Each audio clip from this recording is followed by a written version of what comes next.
otro tema que me han pedido mucho del que hable es el tema del atentado, del intento de magnicidio de la vicepresidenta argentina Cristina Fernández de Kirchner. Lo que es interesante, a mí lo que me pareció interesante, más allá de la gravedad del suceso, lo que me pareció interesante es que a partir de ese episodio se materializó mucho en los medios de comunicación, ¿sí? Cuando hablo de los medios de comunicación, en la vida del ciudadano, el tema del discurso del odio. El discurso del odio es un tema del cual venimos hablando hace bastantes años como algo muy preocupacional. ¿Qué es el discurso del odio? Es una técnica, algunos dicen que una técnica comunicacional fascista, ¿sí? de esa ideología, y que dice que tu estrategia comunicacional para nuclear gente alrededor tuyo o de tu eje es a través de generar un enemigo externo. ¿Ok? Fíjense que yo tenía un profesor de sociología que me gustaba mucho una frase que no me acuerdo si era de él o de dónde la había sacado, pero él la decía, que es: la construcción de nación se funda de alguna manera en un odio homogéneo, en un odio común al otro. ¿Sí? Así se forma en estas sociedades el concepto de nación. Entonces, si es así en el macro de lo nacional, ¿sí? A nivel nacional, es exactamente lo mismo. Entonces, puede ser que sea una técnica fascista o no. El problema, ¿cuál es? Si uno llega a decir que fascismo es buscar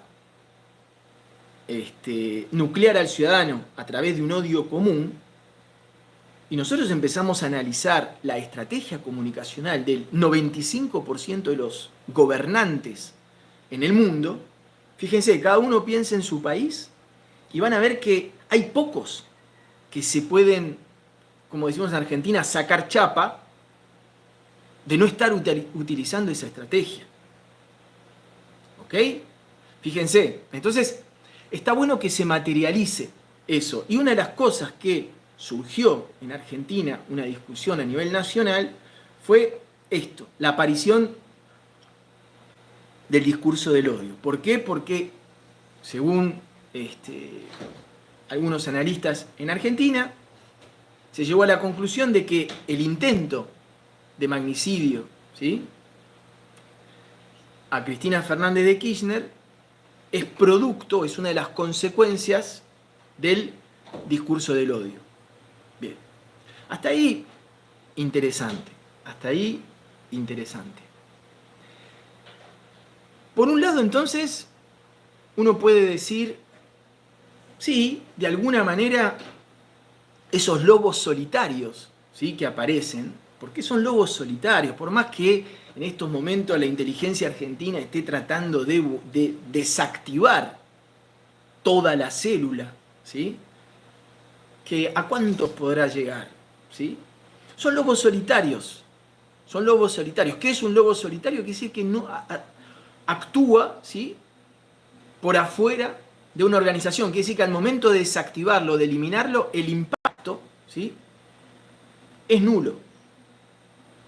Pero a la vez eso representa un peligro, porque el Estado, ¿sí?, es como esa miniserie que no me acuerdo cómo se llamaba, si alguno se acuerda ahí en la transmisión, que era que una persona podía hacer que en cualquier momento personas despierten y haga exactamente lo que él decía, tenía ese poder.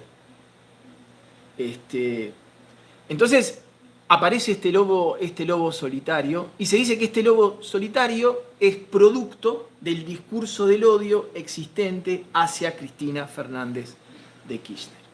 Interesante porque si uno realmente ve la política, la estrategia comunicacional, por ejemplo, tomamos el kirchnerismo y Juntos por el Cambio, que son los dos arcontes más importantes que hay en Argentina, más, acuérdense, el grupo comunicacional Clarín, si uno analiza, es verdad, ¿sí?, que hay un discurso del odio generado por la unión de los dos arcontes, el grupo Clarín y Juntos por el Cambio, hacia Cristina Fernández de Kirchner. Hasta ahí es verdad. Pero también es verdad, ¿sí?, si tenemos que aceptar eso, también hay que aceptar en el análisis lo que decía un periodista, digamos, pro Juntos por el Cambio y el grupo Clarín, decía, pero sí, pero al final termina siendo el odio de la guerra del odio. Quiere decir que al final, que es lo que pasa realmente en la política mundial, finalmente todos se terminan generando odio, hasta tal punto que uno odia el discurso del odio, pero al final termina habiendo odio. O sea, quiere decir que el problema no está resuelto, porque hoy un intento de atentado podría ser contra el arconte y una de las piezas fundamentales del arconte del kirchnerismo, que es Cristina Fernández de Kirchner, pero en cualquier momento puede haber otro lobo solitario generado dentro del kirchnerismo para ir a hacer un intento de atentado a una persona de otro arconte, ¿sí? La materia prima existe de los dos lados. Y lo que uno, como siempre dice, ve, es que lo más triste es que ninguna de las partes reconoce diciendo, y sí, la verdad que yo soy medio lento, ¿sí?, todavía estoy atrasado, y sí, mi estrategia comunicacional es el discurso del odio. Y los dos arcontes lo deberían reconocer. Y lo más importante es que el ciudadano, una de las cosas que le deberían enseñar al ciudadano es ser comunicacionalmente consciente de que te están invitando a odiar. ¿Se entiende? Eso es una de las cosas que me parece interesante que produjo el atentado. Y digo interesante para el análisis, ¿sí? Por supuesto que es algo súper grave, pero el otro día me preguntaban y me decían, Damián, ¿qué opinás del fallo de la seguridad de los encargados de custodiar a Cristina Fernández de Kirchner? Y yo les respondía que la verdad que es algo que no se puede controlar. Esto te lo dice cualquier guardaespaldas de cualquier figura, es algo que no se puede controlar. ¿Por qué? Porque vos tenés gente alrededor y en cualquier momento una de esas personas se puede activar en lobo solitario y no tenés manera de frenarlo. Fíjense lo que pasó con Kennedy. O sea, Kennedy, ¿sí? Lo que pasó, el presidente Emmanuel Macron, ¿sí?, casi todos los presidentes franceses en los últimos años han recibido una agresión física, alguien que les puso un cachetazo, alguien que casi los golpea, ¿sí? O sea, así como le puso un cachetazo, le podría haber pegado un tiro. ¿Se entiende? O sea, no es una característica particular del tercer mundo o particularmente de Argentina porque falla el sistema de custodia. El sistema de custodia siempre, es raro que no pueda fallar. ¿Ok? Entonces, eso también es una de las cosas que me parece que hay que tener en cuenta. Otra cosa que me preguntaban, ¿sí?, y esto también me pareció como interesante, es anecdótico, pero es interesante. Fíjense que una de las características que tiene Cristina Fernández de Kirchner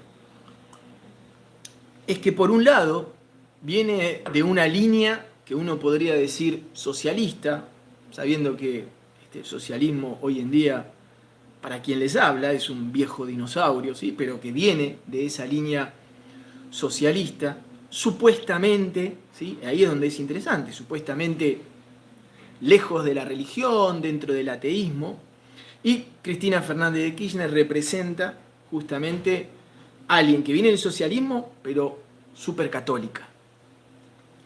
Entonces, imagínense, porque lo que le sucedió a esta mujer fue un milagro, ¿sí?, que te gatillen 2 veces en la frente y que no salga, es un milagro. Eso se llama una experiencia cercana a la muerte. Es algo que existe y que se dice cuando la persona vive eso, ¿sí? Por ejemplo, una experiencia cercana a la muerte es que haya un accidente de avión y que del accidente de avión muera el 98% de la gente y uno no. Es una experiencia cercana a la muerte. O tener un accidente de avión y salvarse, ¿sí? ¿Por qué? Porque la muerte está como muy cerca. Entonces imagínense, si Cristina Fernández de Kirchner, antes de esto, era creyente, después de lo que le pasó, imagínense, no es casual que se hizo una misa en Luján como manifestación por la paz, pero lo más importante que de alguna manera yo creo es que le fueron a agradecer, al que sea, ¿sí? Le fueron a agradecer ahí a Luján. Y decía muy interesante esta mezcla de creyente con socialismo, que uno parecería antagónico, en este caso está. Bien, otro tema que me han pedido de hablar, ahí estoy leyendo un mensaje. Sí, por supuesto que este comentario que me hacen es hablando del discurso del odio, ¿sí? Que muchos arcontes se benefician con el discurso del odio. Si alguien quiere comprender el juego de los arcontes en el tablero mundial, la serie Guerra de Tronos es muy buena, ¿sí? Porque en vez de Guerra de Tronos se podría llamar Guerra de Arcontes. Es exactamente lo mismo. El concepto es, dentro de ese plano en donde cohabitan los 12 reinos, hay juego de tronos. O sea, el reino no se discute, es el trono lo que se discute. El reino, ¿sí?, representa a todo el arconte, y el rey o la reina representan el que maneja, el que en esos momentos le dan el control del aparato. Por ejemplo, ¿sí?, en el arconte que representa China, ¿sí?, el presidente Xi Jinping, hoy en día, dentro del arconte, él es el humano que maneja los aparatos, ¿sí? Pero generalmente los arcontes son mucho más poderosos que quien los maneja. Esto quedó demostrado, por ejemplo, uno pensaba, la llegada de Donald Trump al poder va a romper el sistema, va a romper el arconte. Nada, ni se mosqueó. El arconte, el sistema político estadounidense no se mosqueó con la llegada de Trump. Por supuesto que hubo impactos, porque el arconte que tiene las riendas, ¿sí?, las palancas, tiene impacto. Por ejemplo, Trump, lo que hizo de romper el acuerdo con Irán, uno no puede decir que eso no tiene impacto geopolítico. Por supuesto que tiene impacto. Pero lo que uno está diciendo es que los reyes pasan, el reino queda. Esa es la idea que uno tiene que entender. Hasta que un día tal vez puede pasar que algún arconte se termine muriendo, porque fíjense que en Guerra de Tronos, algunos reinos terminan siendo destruidos de alguna manera, ¿sí? Entonces, este tema de que algunos arcontes se benefician con el discurso del odio. Por ejemplo, ¿qué arcontes, ¿sí?, se están beneficiando con un discurso del odio? Cuando ambos se benefician de la presencia del otro, ¿sí?, se produce una unión de arcontes. Por ejemplo, podemos decir, del discurso del odio, seguramente el lobby de las armas tiene unos grandes beneficios que instaura desde ese grupo del odio. ¿Por qué? De ese discurso del odio. Porque el arconte, por ejemplo, del lobby de las armas, ¿de qué depende?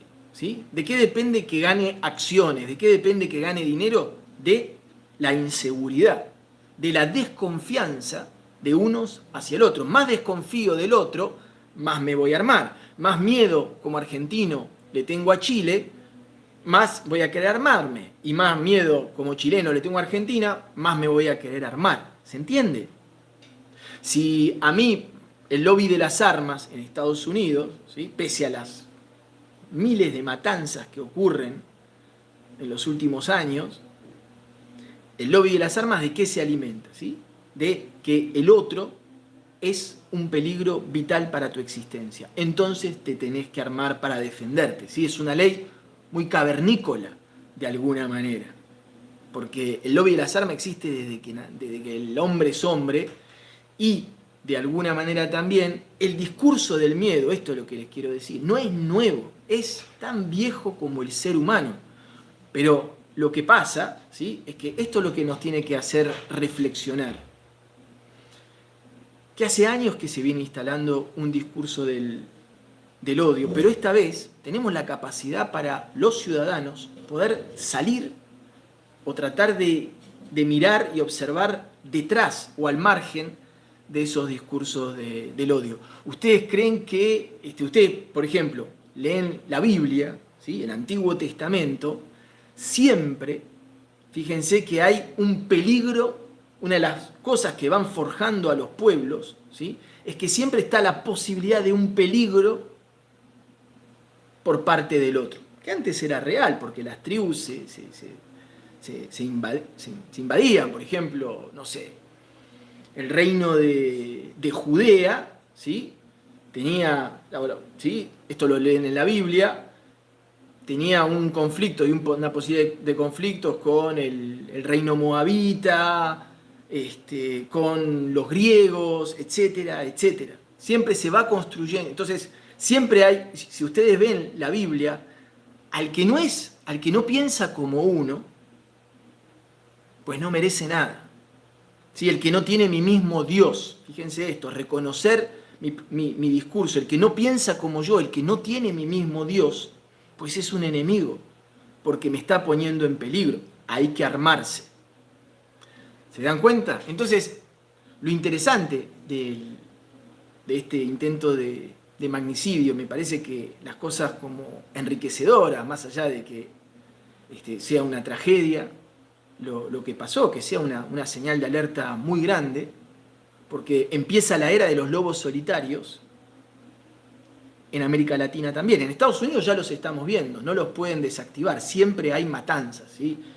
Agarran las armas y cuando uno observa a su lobo solitario, el lobo solitario que produce el país, es un reflejo de la sociedad. O sea, este intento, esta célula, esta mínima célula, ¿sí?, es un reflejo de la sociedad argentina en este caso, que se odia, que no se pueden sentar a la mesa tranquilamente a poder de verdad debatir ideas y no en ese concepto de que todo lo que viene del otro lado no es bueno, ¿sí? Es un concepto muy bíblico ese. Nada que, por ejemplo, en las tierras de Canaán, en la época de los... ¿sí?, todo lo que venía, por ejemplo, del dios Baal y que era contrario a Jehová, era algo como malo, peligroso, infernal, ¿sí?, luciférico, que hay que rechazarlo. Entonces uno se da cuenta que finalmente la humanidad no ha evolucionado tanto, por no decir nada. Y por eso esto es una de las cosas que siempre... Cuidado cuando uno dice la humanidad ha evolucionado. Cuidado con eso, porque lo que sí podemos decir es que ¿en qué sentido ha evolucionado? Tecnológicamente sí, tecnológicamente hemos evolucionado, pero a nivel ser humano hemos evolucionado, no, seguimos repitiendo exactamente las mismas, tenemos los mismos arcontes, no hemos logrado cambiar los arcontes desde hace 5.000, 6.000 años atrás. Estos arcontes son viejísimos y los seguimos teniendo, ¿ok? Bien. Si hay algún tema, alguna pregunta sobre eso, avisen.